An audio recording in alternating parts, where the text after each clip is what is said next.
Hari Pers itu adalah hari orang pers di Seluruh Indonesia. Ya sebetulnya antara pers dengan politik itu sangat dekat. Gitu. Susahlah kita ngomong. Gitu. Orang yang masuk ke dunia pers harus militan dan tidak mencari kaya, tapi mencari kebanggaan dan membela yang terzolimi.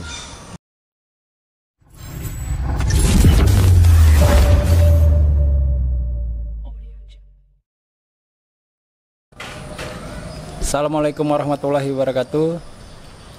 Pemirsa dimanapun berada, hari ini kita hadir di IJTV, Info Jambi TV. Pada siang ini kita ditemani oleh seorang tokoh pers. Pertanyaannya, kenapa kita harus mengundang tokoh pers? Karena ke depan kita akan melaksanakan yang namanya Hari Pers Nasional yang jatuh pada tanggal 9 Februari 2025. Nah, sosok beliau patut kita menjadikan role model dalam rangka menyambut Hari Pers. Karena tentu di dalam pers sendiri masih tentu banyak perbaikan di tengah arus digitalisasi yang kian berubah begitu cepat. Nah, adapun profil daripada Mursyid Songsang ini, beliau adalah wartawan senior di Provinsi Jambi. Pertama kalinya wartawan Jambi untuk salah satu televisi swasta di Indonesia. Kemudian beliau juga pernah menahkodai pers di Jambi melalui Persatuan Wartawan Indonesia Provinsi Jambi. Sepak terjang beliau di dunia bukan hanya saja di dunia pers, beliau juga pernah mengikuti kegiatan Diklat Lemhanas yang dilakukan di dua negara, yaitu Jepang dan Australia. Tentu pengalaman beliau dalam dunia pers maupun di dunia intelektual sungguh sangat patut kita menjadikan rujukan, khususnya bagi wartawan-wartawan yang ada di luar sana. Tidak memperpanjang waktu, langsung saja kita perkenalkan Pak Mursyid Songsang atau yang biasa disapa Uda Mursyid. Bagaimana kabar Ada? Insya Allah sehat. Sehat ya Ada? Ini luar biasa ini. Podcast yang presenternya mantan ketua AMI, mantan ketua BEM, mantan ketua BM-PAN yang dipecat. Ini menarik nih. Iya, betul. Terutama kira arah politik. Tapi kita bahas tentang pers saja. Dengan pers. Nah, dari mana tadi Indah? Ya, ini hari Minggu. Hari Minggu itu biasanya memenuhi undangan teman, sahabat atau orang kampung. Jadi ini ada teori timbal balik. Iya, kalau kita rajin menghadiri pesta orang, ya mudah-mudahan waktu anak kita pesta, keluarga kita pesta, orang mau juga hadir. Oke. Ini ada nih masalahnya nih. Apa tuh dah? Kadang-kadang kita udah 4 kali kan diundang gitu kan. Iya. Pas kita undang sekali dia tidak datang. Tidak datang. Iba juga kita kan. Betul, tapi tidak apa-apa lah, itu namanya kehidupan. Iya. Berarti ini teman-teman, kenapa udah rapi kemudian memakai batik, beliau baru menghadiri pesta pernikahan. Teman pernikahan. Sekarang anak udah ada yang nikah dah? Yang besar sudah nikah. Yang besar COVID kemarin. Ya. Biasanya COVID kan. COVID. Ya terbatas undangan, tapi berjalan dalam protokol kesehatan yang ketat. Ya. Nah, sekarang saya sudah punya cucu. Dia di Bali. Kemudian yang kecil dia polisi dinas di Polda Riau. Di Polda Riau ya. Oh, berarti anak udah ada yang polisi juga ya deh? 2 anak saya, 2 laki-laki kedua. Laki-laki kedua-dua. Lagi ada cewek. Anak? Ya. Iya, nikah aja belum. Mak, belum nikah deh, Pak. Jadi insya Allah cepat ada doakan dah. Ya, insya Allah. Mudah-mudahan. Jodoh sudah kan? Jodoh insya Allah sudah ketemu lah dah. Sudah ketemu ya. Tinggal ritualnya aja lagi dah. Nah, di sini kita mengundang Uda Mursyid membahas dalam waktu dekat nih kan dah kita menyambut Hari Pers Nasional tanggal 9 Februari 2025. 9 Februari 2025. Menurut Uda Mursyid sebagai orang yang pernah menggawangi sebuah pers, artinya pimpinan pers di Provinsi Jambi pada saat 2007 sampai 2017 itu kan sangat mumpuni saya pikir. Sekarang ini kan era digitalisasi, artinya informasi yang begitu cepat, kemudian akses informasi yang begitu sangat mudah diterima oleh masyarakat, ini kan perlu di kanal gitu kan. Artinya mana sih informasi yang pantas kita terima maupun informasi yang tidak pantas kita terima. Artinya Hari Pers ini kan patut kita jadikan refleksi. Nah, bagaimana pandangan Uda sendiri melihat pers hari ini secara umum? Pertama saya membahas tentang Hari Pers Nasional tahun 2025. Ya. Itu jatuhnya tanggal 9 Februari tiap tahun. Di mana tuh dah acara dah? Nah, itu yang jadi masalah sekarang. Republik ini kan orang suka dua-dua gitu. Oh. Satu Indonesia dibelah jadi dua. Dualisme ya deh. Nah, kalau punya istri satu jadi dua. Jadi dua. Kalau istri dua itu anugerah ya deh. Kayak gitu kan. Iya. Sekarang biasanya yang leading sektornya Hari Pers Nasional itu PWI. Oh. Itu 9 Februari ditetapkan karena lahirnya PWI. Pada 9 Februari itu. Ya, tahun kalau tidak salah itu 46 di Solo. Tahun 1946. Jadi setelah itu ditetapkanlah tanggal 9 Februari sebagai Hari Pers Nasional. Walaupun ada segelintir organisasi tidak setuju. Oh, dengan waktu itu ya? 9 Februari itu. Tidak setujunya itu mulai kita merdeka sampai reformasi. Itu setuju aja. Setuju aja. Satu-satunya organisasi pers adalah PWI. Satu-satu ya, ya? Zaman Soekarno. Ya. Zaman Pak Harto apalagi. Betul. Organisasi itu harus kuat dan satu. Betul. Tidak boleh dua-dua. Apalagi kawin kan? Iya. Kan? Betul. Nah. Kalau istri dua kan itu rezeki dah. Oh gitu ya. Iya kan. Nah, itu kalau belum nikah lah prinsip kayak gitu saya tidak tahu saya lagi itu kan. Iya. Kita lanjutkan tentang Hari Pers. Hari Pers ini tadi dah. Jadi APN itu ada dua sekarang. PWI terbelah dua. PWI di pusat. Di pusat itu. Tapi di Jambi tetaplah. Tetap satu ya dah. Di pusat itu ada PWI yang ketuanya Henry Cahaya Bangun. Henry Cahaya Bangun. Kemudian di satu lagi Zulmansah, PWI Zulmansah. Zulmansah. Awal peristiwa ini ketika ada kisruh lah bahwa PWI di bawah komando Henry Cahaya Bangun ini diduga melakukan penyelewengan jabatan. Dengan tujuan indikasinya memperkaya diri. Memperkaya diri. Itu ada dana bantuan BUMN untuk pelaksanaan UKW di seluruh Indonesia. Nah, dari beberapa proses keuangan terjadilah tuduhan bahwa ada penyelewengan. Penyelewengan. Ya, miliaran lah. Ya. Ada mesti tidak percaya dari tokoh-tokoh pers. Termasuk dari PWI sendiri. Ya, dari Dewan Kehormatan dari PWI. Ya. Nah, kemudian di daerah KLB terpilih namanya Zulmansah. Zulmansah ini APN diadakan di Pekanbaru. Oh, Riau. Pekanbaru Riau ya. Versi Henry Cahaya Bangun diadakan di Banjarmasin.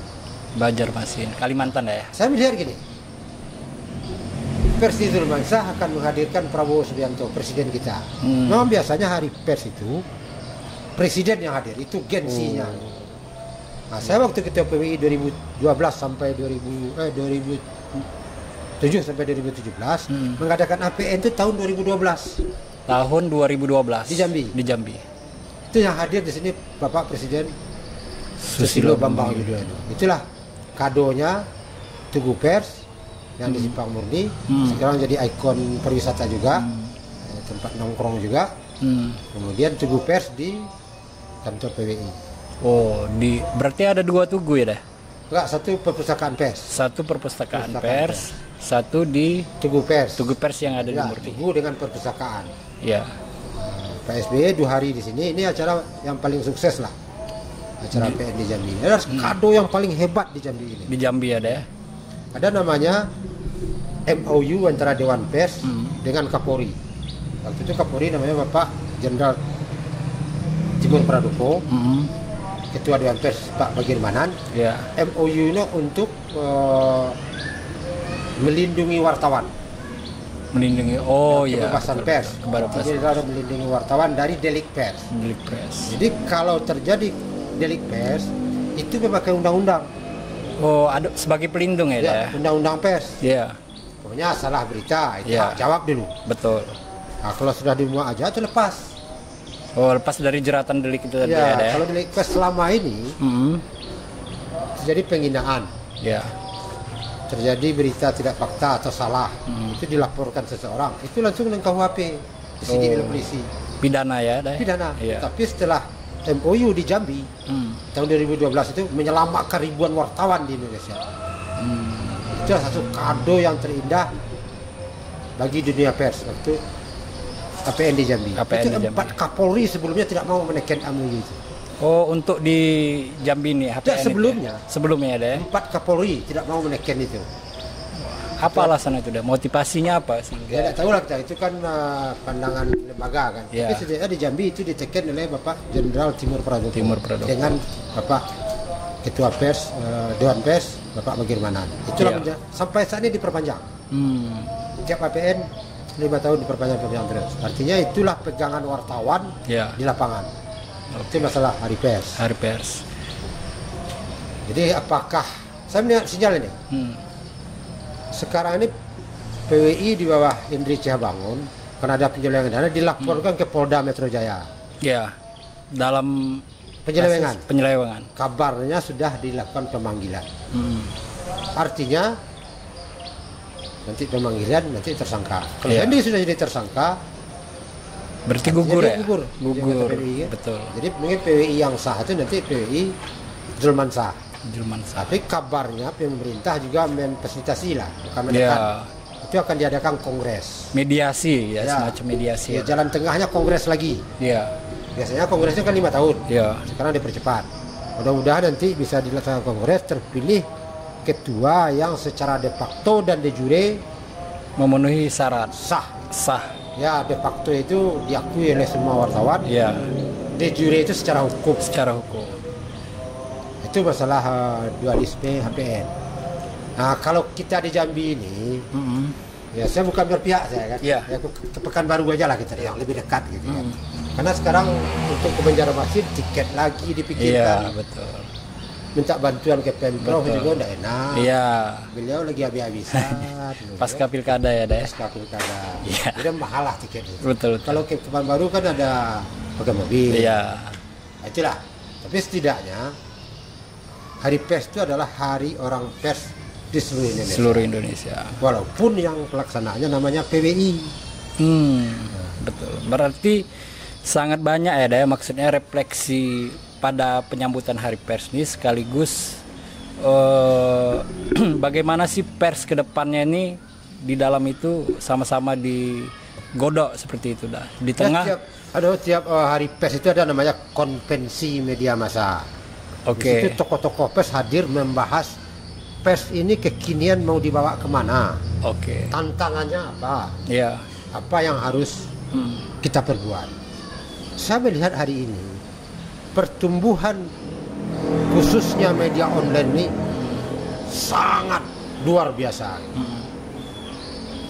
Nah, sementara TV sudah mulai melorot. Beberapa TV mulai tutup, terutama TV lokal. Betul. Media cetak sudah mulai gulung tikar. Tidak bisa lagi untuk melaksanakan operasinya karena mahal, kertas mahal, cetaknya mahal. Biaya operasional sangat tinggi ya dia. Jadi sekarang yang paling dahsyat adalah perkembangan dari media online. Media digital ya. Digital. Enaknya ada ini.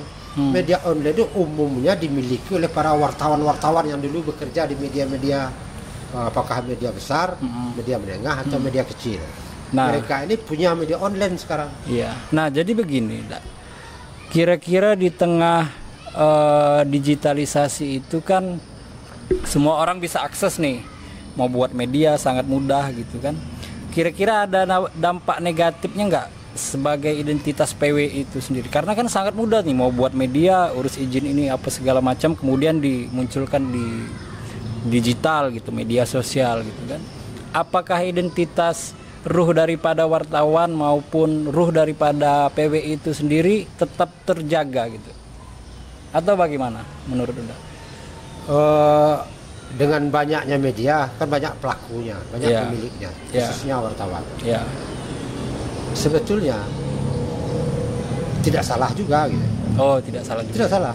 Karena Undang-Undang Dasar kita Ya. 1945 mengatakan pasal 29 kebebasan berkumpul, kebebasan Berbicara, berserikat, Berserikat. berbicara, dan kebebasan lain, termasuk kebebasan kita menulis gitu kan, ya. memiliki pers. Kemudian regulasinya diatur oleh Undang-Undang Pers, kemudian diatur oleh Dewan Pers. Nah, disitulah kuncinya kan.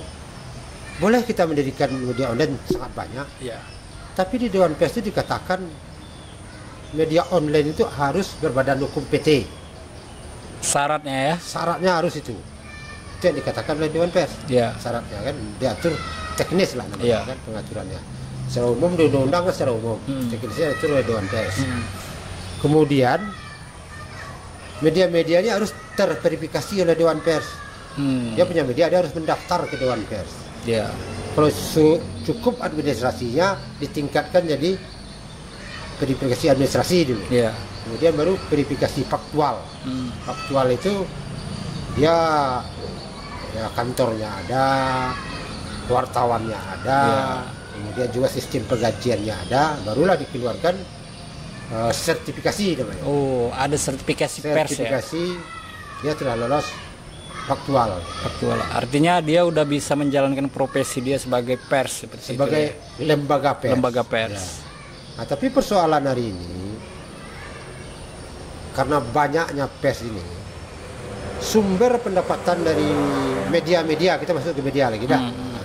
Media itu adalah iklan. Oke. Apakah iklan itu dari swasta Ya. atau dari pemerintah. Kemudian kerjasama editorial berita. Nah, itu sumbernya bisa dari swasta, bisa juga dari pemerintah. Pemerintah. Nah, yang ketiga mungkin dari penghasilan di klik ini apa namanya? AdSense ya, Dari action pendapatannya. Ya. pendapatan itu. Tapi ini mungkin untuk media-media online di Jakarta yang terpusat, Ya. kemudian punya cabang di daerah, mungkin ini bisa karena banyak yang mengkliknya kan. Iya. Tapi kalau kita di daerah mungkin sangat terbatas. Jadi sumber pendapatan utama itu adalah dari kerjasama dengan pemerintah. Betul. Kerjasama dengan pemerintah itu adalah apa? Misalnya dengan pihak provinsi, dengan Kominfo, Ya. kabupaten kota. Nah, itulah salah satu sumber utama dari media-media di daerah. Oke. Tidak saja di Jambi, juga di Papua, juga di Aceh, juga di Kalimantan, juga Di berbagai daerah. Ya. daerah di Indonesia. Iya. Ini sangat sangat mengkhawatirkan ini terjadi. Nah, dalam rangka menyambut Hari Pers Nasional ini, kita kan tidak asing lagi nih. Kita kan pasti memasuki musim politik ini kan per 5 tahun sekali. Ya. Nah, tentu ini kan menjadi tantangan tersendiri bagi pers gitu kan. Bagaimana posisi pers ini bisa independen atau tidak sama sekali terlibat dalam dukung-mendukung salah satu paslon, misalnya pemilihan bupati, gubernur, baik juga dengan presiden. Artinya kita tahu pers itu kan undang-undang mengatakan pers itu kan sebagai pilar demokrasi. Nah, artinya ketika keterlibatan pers dalam mendukung salah satu kandidat di politik ini kan tentu merusak ini dalam konteks bukan dalam bentuk informasi ya, tapi dalam bentuk penyelenggaraan pers itu sendiri gitu kan, yang sifatnya informasi itu berimbang. Nah, ketika pers itu sudah mendukung salah satu kandidat kan tentu kan tidak bisa kita pastikan pers itu bisa berimbang. Nah, dalam kaitannya ini apa pandangan Huda Mursid terkait persoalan yang demikian? Ya, tentunya kita kalau pers Indonesia ini harus ada dua rujukan. Pertama Undang-Undang Pers, Ya. yang kedua Kode Etik. Ya. Kode etik ini ada namanya Kode Etik Wartawan Indonesia. Ya. Itu ada 11 pasal kalau saya tidak salah. Pasal satunya dikatakan itu wartawan Indonesia harus independen. Maksud independen. Ya. Berimbang. Kalau dia mendukung salah satu calon berarti tidak berimbang. Tidak berimbang. Kemudian bla bla bla, Ya. tidak beretikat buruk. Ya. Itu pasal 1. Moral ya, kalau etikat buruk itu terkait moral. Ya, itu pasal kode etik. Jadi ada ritual pemilihan 5 tahunan. Apakah itu bupati, wali kota, maupun gubernur dan presiden. Juga pemilihan legislatif. Suka tidak suka, kawan-kawan wartawan yang memiliki media berpihak. Suka tidak suka ya, suka tidak suka. Selagi tidak melanggar undang-undang yang ada di pers itu sendiri gitu ya deh. Sebetulnya kode etik sudah dilanggar. Iya. Kalau dia berpihak, dia tidak independen lagi. Tapi diatur lagi regulasinya sama PWI misalnya. Boleh Anda berpihak, tapi Anda mundur sebagai wartawan. Diumumkan ke publik gitu ya. Iya, bisa diumumkan di media sosial atau di media dia bahwa contoh Bapak Dodi Irawan karena tim sukses Siano dia non aktif sebagai wartawan. Jadi dia tidak mengelola media lagi. Artinya media dia terbebas dari campur tangan Pak Dodi yang berpihak ke si A misalnya. Betul. Atau si Badu misalnya. Atau si Budi gitu kan. Atau macam-macam lah. Nah, itu adanya caranya. Cara mengatasinya. Tapi ya kan tidak sebagian orang melakukan itu. Gitu kan. Betul. Saya juga memahami kenapa media-media itu sekarang berpihak. Karena salah satu sumber pendapatan itu adalah di Pemda. Dari APBD ada ya? Dari APBD lewat namanya kerjasama. Lewat Kominfo kan. Ketika dia berpihak ke satu calon, mendukunglah dengan pemberitaan selama ini, apakah yang positif, apakah yang menyerang lawan negatif, lawan politik ya betul. Yang didukungnya determinan negatif yang diberitakan. Pasti itu kan. Betul. Dia masuk tim di dalam kan. Kemudian dia menang calon ini. Lewat tentu dia nanti akan menikmati kue insentif ya deh. Bonus lah dari kandidat yang terpilih tentu kandidatnya menang lah. Dia berusaha berkeringat. Kemudian dia dapat pembagian kue yang besar. Tapi tidak besar-besar amat lah. Sesuai porsi ya deh. Itu yang jadi persoalan sekarang, tidak saja di Jambi. Di mana-mana ya deh. Pilkada Jambi misalnya, gubernur misalnya kan. Informasinya media yang sudah masuk ke Pemprov itu adalah 600-an. Yang akan diterima 100 sekian lah. Umumnya media-media tim sukses semua. 600. Sementara kalau itu yang mereka lakukan, memang susahlah kita ngomong gitu. Seharusnya standarnya sesuai dengan Dewan Pers. Betul. Dewan Pers apa standarnya? Media yang ditambahkanlah media-media yang terverifikasi faktual. Karena kan kalau pasca pilkada ini kan udah kita lihat tuh banyak bermunculan media-media baru yang belum pernah muncul, tiba-tiba muncul gitu kan. Misalnya ini mau dekat pilkada, tiba-tiba bermunculan media-media baru.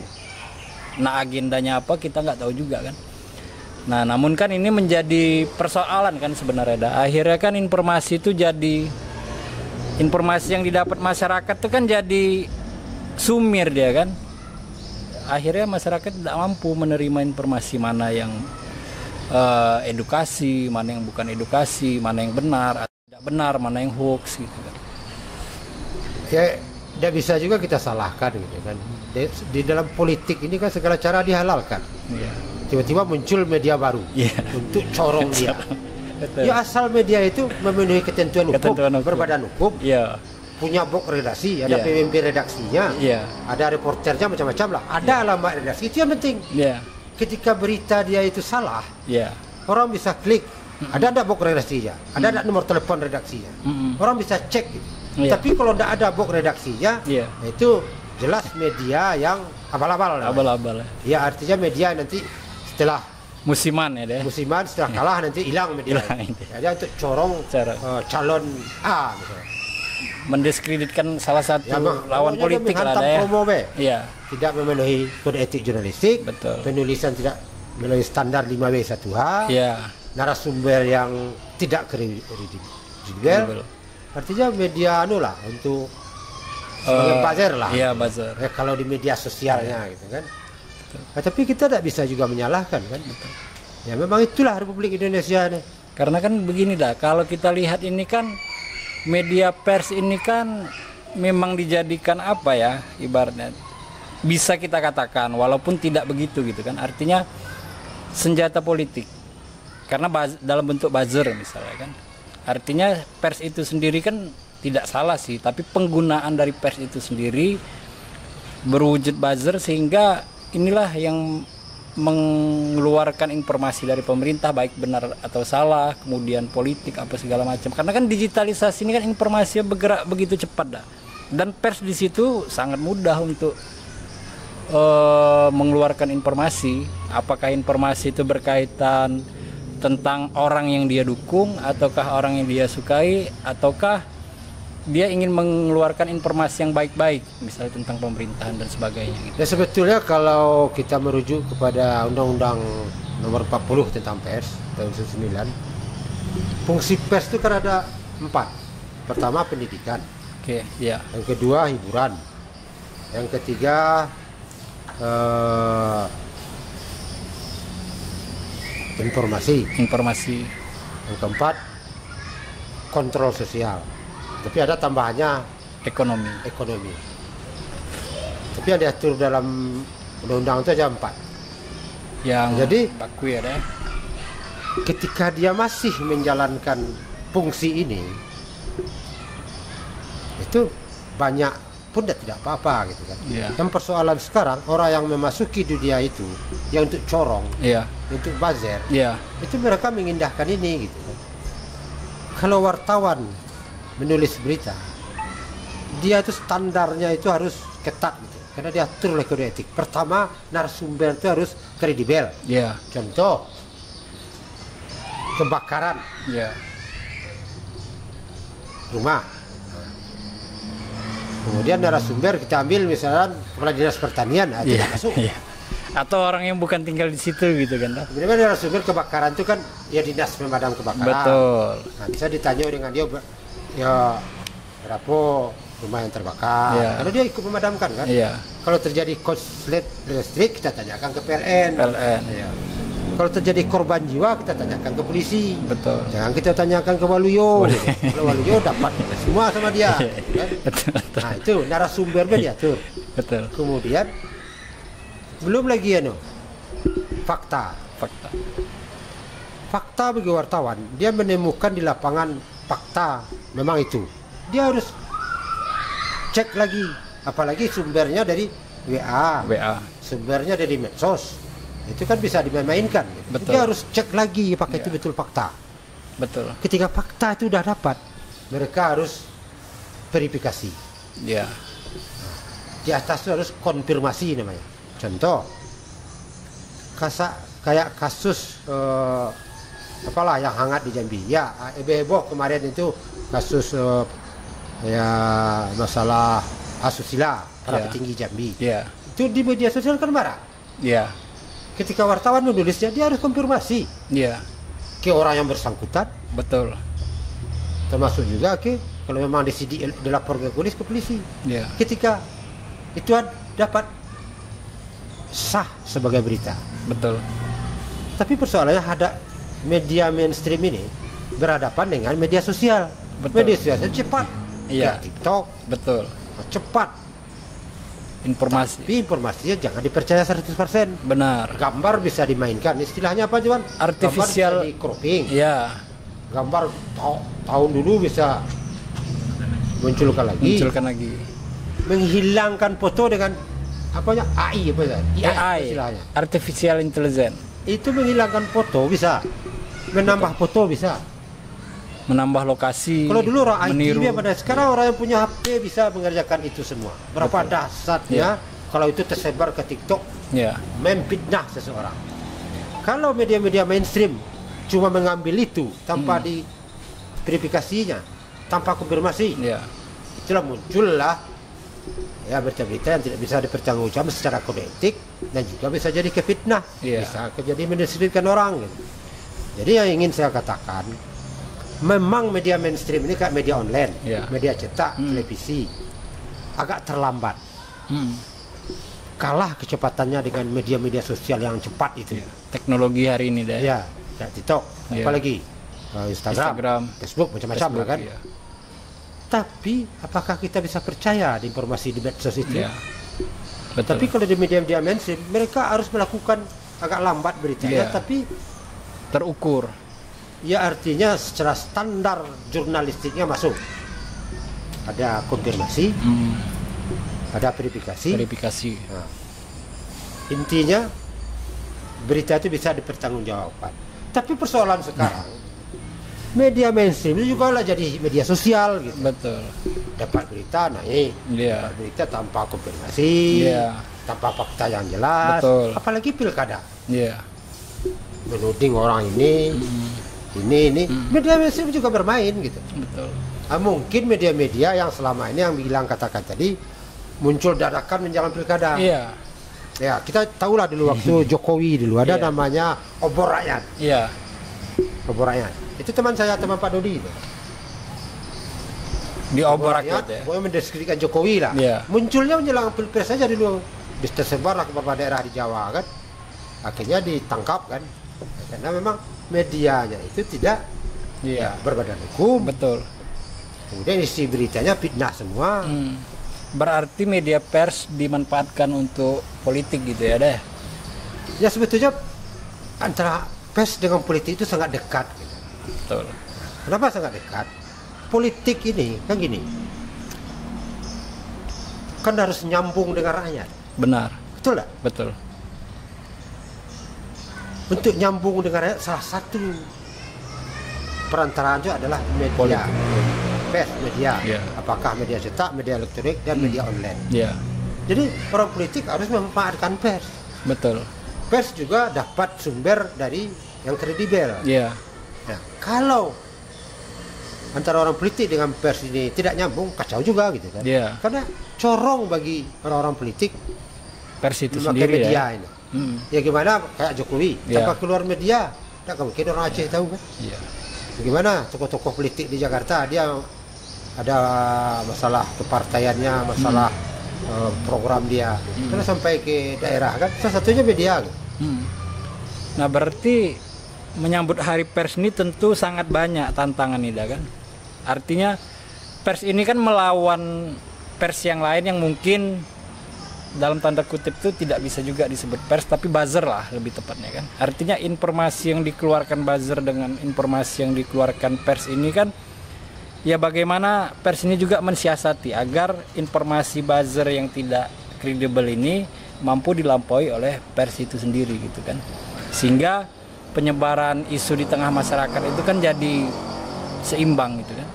Artinya kualitas pers toh juga tidak sampai ke masyarakat. Justru yang buzzer-buzzer TikTok kemudian dan segala macam itu kan sampai gitu kan, karena dia sangat cepat. Ya itulah tantangan dunia pers tahun 2025 ini, mudah-mudahan itu dibahas dalam KPN di Pekanbaru. Artinya sekarang ini sebetulnya dengan berbagai platform, media mainstream ini juga punya TikTok. Nah, idealnya seperti itu. Artinya itu media-media besar itu sekarang punya media sosial.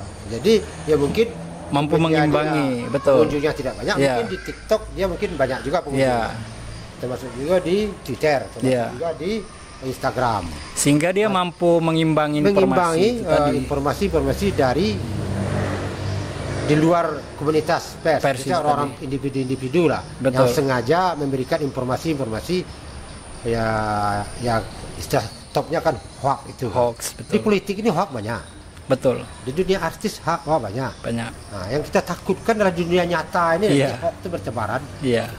Kalau hoax itu tidak semua orang itu bisa menganalisanya. Profesor pun tidak tahu menganalisa itu ya. Pernah profesor yang WA, Pak Mursid ini benar atau tidak beritanya? Ini salah Prof, mungkin ini. Artinya bukan seluruh orang di media sosial dengan gambar-gambar itu sangat sulit untuk mengidentifikasi itu tidaknya.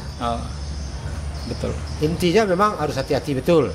Ya mungkin salah satu kita ketik di Google berita ini hoax atau tidak. Nah, biasanya ada di Kominfo keluar anunya tuh, berita ini hoax.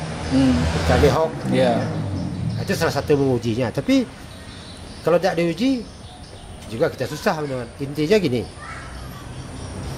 ya selagi dunia berkembang pesat, dunia teknologi, yang menciptakan media sosial itu pening sekarang. Iya. Karena informasi udah. Karena dia ciptakan, dia tidak mengendalikan, membayangkan akan terjadi model terjadi seperti itu. Contoh, waktu pemilihan presiden Amerika Donald Trump yang pertama dengan apa dulu? Biden. Yang keras itu. Oh, dengan cewek siapa? Hillary Clinton. Itu Amerika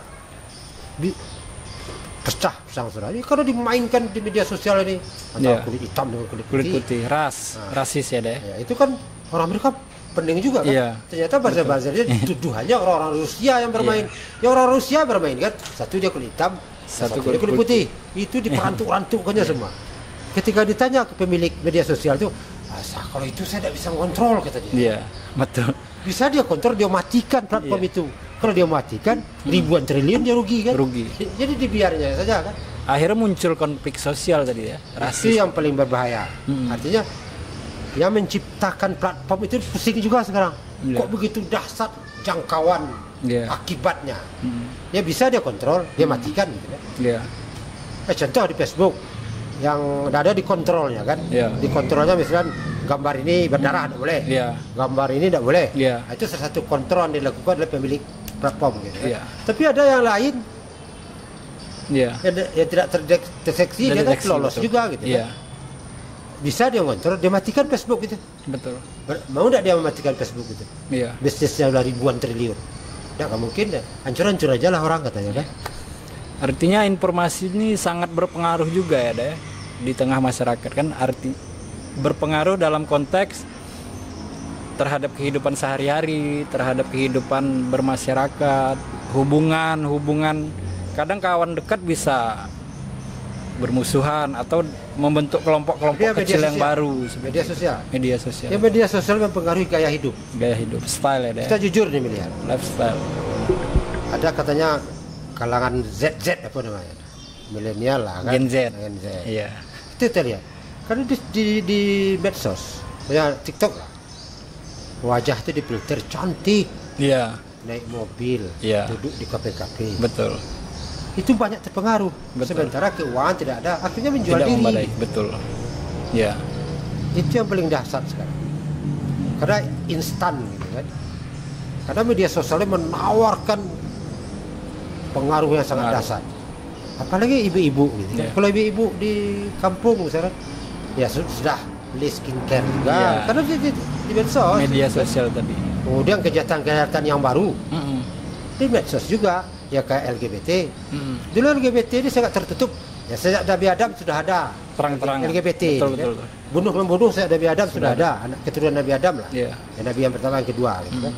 Tapi sekarang ini lebih tertutup, banyak lebih dekat gitu kan. Ya lewat WA dia pribadi kan. Medsos bisa dia masuk chatting-chattingan gitu kan. Jadi sangat dahsyat gitu kan. Intinya ya bermedsos ini ya kan tidak bisa pula kita anggap itu negatif semua. Positifnya banyak. Ya kita punya tidak tahu bagaimana cara bercocok tanam nangka. Cari di Google gitu kan, informasi jadi, langsung keluarlah semua itu kan. Jadi intinya memang masyarakatnya dicerdaskan bermedsos. Betul. Ini bukan tugas media aja gitu. Betul. Ini tugas pemerintah juga, tokoh masyarakat juga, ya tugas Pak Gilang juga sebagai presenter IJTV kan, wartawan dan segala-galanya. Mungkin itu penutupnya Pak Gilang. Ya mari kita bermedia dengan yang bijak. Baik. Yang paling penting itu APN ini adalah refleksi bagi kalangan wartawan mau kemana kita ini. Betul. Dalam kondisi persaingan sangat ketat dengan medsos, dalam kondisi kita harus mempertahankan idealis dengan berita yang harus cepat, berita yang harus fakta, berita yang harus konfirmasi. Nah sementara medsos sangat cepat gitu kan. Menurut saya orang akan memilah kalau masih di media mainstream, media online yang jelas tadi itu, ya orang akan lebih percaya di situ. Jadi ini menggembirakan juga bagi wartawan. Nah wartawan juga harus introspeksi diri. Pertama, ya berita yang kita sampaikan itu akan dibaca oleh orang. Apakah 1 orang, 2 orang, 3 orang akan berpengaruh. Ya, pakailah standar jurnalistik. Ya 5W1H-nya. Ya ada konfirmasinya, ada verifikasinya. Dan yang paling penting itu fakta. Baik, teman-teman semua, baru saja Uda Mursyid menyampaikan bagaimana sih pers secara idealis maupun nilai-nilai apa yang harus dibawa pers, sehingga apa yang keluar dari mulut pers itu memberikan edukasi yang baik terhadap masyarakat. Kemudian juga bagaimana pemirsa di rumah, masyarakat pada umumnya mampu memilih dan memilah informasi apa sih yang selayaknya diserap, sehingga informasi tersebut dapat dijadikan edukasi maupun bahan untuk kehidupan kita sehari-hari. Terima kasih telah hadir di IJTV. Buat teman-teman di rumah, jangan lupa tetap ikuti IJTV, jangan lupa save dan subscribe IJTV Jambi.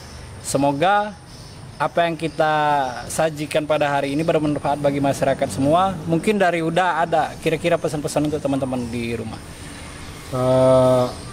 Karena ini menyangkut Hari Pers Nasional 9 Februari 2025, ya tantangan pers itu sangat besar, terutama tantangan ekonominya, karena kehidupan pers ini sangat tidak layak sekarang. Jadi untuk itu orang yang masuk ke dunia pers harus militan dan tidak mencari kaya, tapi mencari kebanggaan dan membela yang terzolimi. Terima kasih teman-teman semua, tetap ikuti IJTV. Saya akhiri billahi taufiq wal hidayah. Wassalamualaikum warahmatullahi wabarakatuh.